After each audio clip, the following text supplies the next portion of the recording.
Assalamualaikum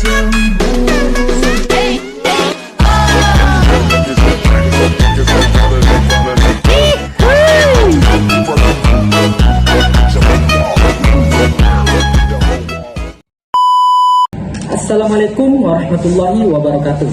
Perkenalkan, nama saya Muhammad Ramdan dari Universitas Kaltara Fakultas Ekonomi, jurusan Manajemen. Maksud dari perekaman video ini adalah untuk memenuhi tugas mata kuliah perilaku keorganisasian. Baik, saya akan mulai menjawab dari nomor 1, penjelasan konsep persepsi, stereotip, dan etnosentrisme. Nah, dari poin yang pertama, konsep persepsi.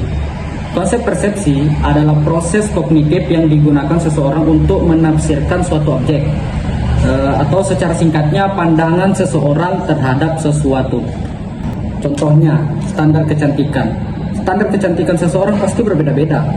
Seperti saya beranggapan bahwa Prilly Latukonsina adalah wanita tercantik di Indonesia. Tapi mungkin saja teman-teman saya atau orang yang menonton video ini beranggapan berbeda dengan saya. Itulah contoh dari persepsi. Bisa kita analogikan opini seseorang terhadap sesuatu. Lanjut ke konsep yang kedua, yaitu konsep stereotip. Konsep stereotip adalah penilaian atau anggapan umum terhadap individu maupun kelompok. Nah, konsep ini seringkali tidak akurat dan bersifat menyederhanakan sesuatu hal. Contohnya, di luar dari Fakultas Ekonomi beranggapan bahwa Fakultas Ekonomi ormawanya tidak aktif. Padahal yang mereka tidak ketahui, Fakultas Ekonomi sudah melaksanakan beberapa kegiatan. Contohnya seperti family gathering, reuni akbar, dan juga LKM tingkat fakultas.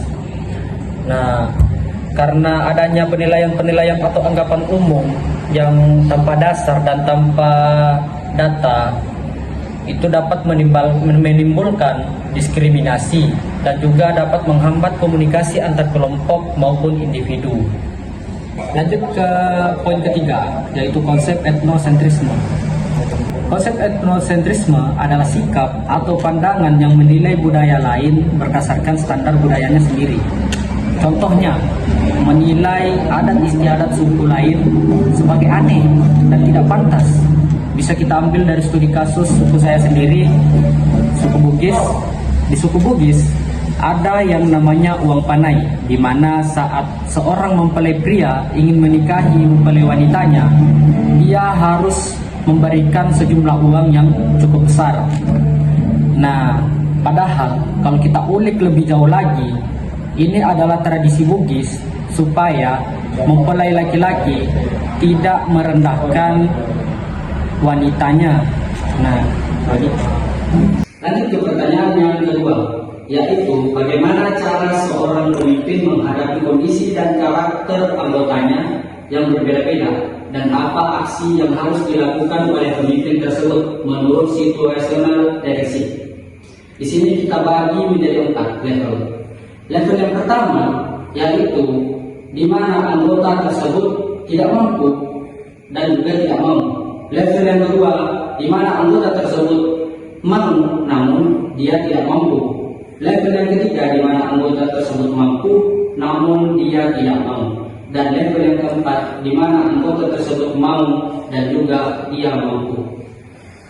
Nah, di sini dari 4 level ini, aksi yang harus dilakukan oleh pemimpin pastinya berbeda-beda. Dimulai dari yang pertama, di mana anggotanya tidak mampu dan juga tidak mau. Pada saat anggota tidak mampu dan tidak mau, aksi yang harus dilakukan oleh seorang pemimpin adalah telling atau memberi instruksi kepada anggotanya tersebut. Karena di sini posisinya anggota tersebut tidak tahu dan juga tidak mampu. Jadi tugas dari seorang pemimpin adalah memberikan instruksi supaya anggotanya mengetahui apa yang harus dilakukan dan juga memberikan kontrol penuh terhadapnya. Dan poin yang kedua atau level yang kedua, di mana anggota tersebut mau namun dia tidak mampu. Di sini tugas dari seorang pemimpin adalah menjelaskan tugas yang harus dilakukan oleh anggotanya. Karena di sini posisinya anggotanya sudah mau namun dirinya tidak mampu. Dan level yang ketiga, di mana anggotanya mampu tapi dia tidak mau. Di sini agak berbeda. Tugas dari seorang pemimpin di sini adalah ikut berkontribusi bersama anggotanya, mau tidak mau. Karena di sini untuk menarik atau mendorong rasa mau terhadap anggotanya, makanya pemimpin harus ikut berkontribusi bersama dengan anggotanya. Dan poin keempat atau level yang keempat adalah di mana anggotanya sudah mau dan juga sudah mampu. Ini adalah poin paling tertinggi dibanding poin yang sebelumnya. Karena di sini anggotanya sudah mau dan juga sudah mampu. Jadi tugas dari seorang pemimpin di sini hanya untuk mengontrol anggotanya dan menjadi otak. Yeah, boy. Soal yang ketiga, di sini ada studi kasus Mawar dan juga Pak Andi, manajernya. Di situ Mawar menyatakan kami tidak berkomunikasi dengan baik. Ini merujuk antara dia dan juga manajernya Pak Andi. Di pernyataannya Mawar tersebut menunjukkan adanya kesenjangan komunikasi antara manajer dan juga bawahan. Berdasarkan 5 tujuan komunikasi menurut Katz dan juga Kahn, tujuan yang paling diabaikan yaitu poin yang keempat, yaitu memberitahu bawahan kinerja mereka. Mawar menyatakan ia tidak tahu apakah pekerjaannya baik atau buruk di matanya Pak manajernya, yaitu Pak Andi. Ini menunjukkan bahwa tidak ada umpan balik ataupun evaluasi dari Pak Andi ke bawahannya, yaitu Mawar.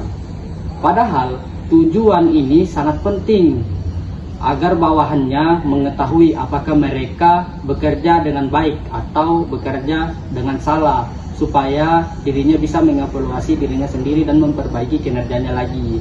Dan juga pastinya bawahan akan merasa sangat dihargai dan juga diperhatikan oleh manajer. Plusnya lagi, mereka pasti termotivasi untuk meningkatkan kualitas kerjanya jika komunikasi antara manajer dan juga bawahan itu baik.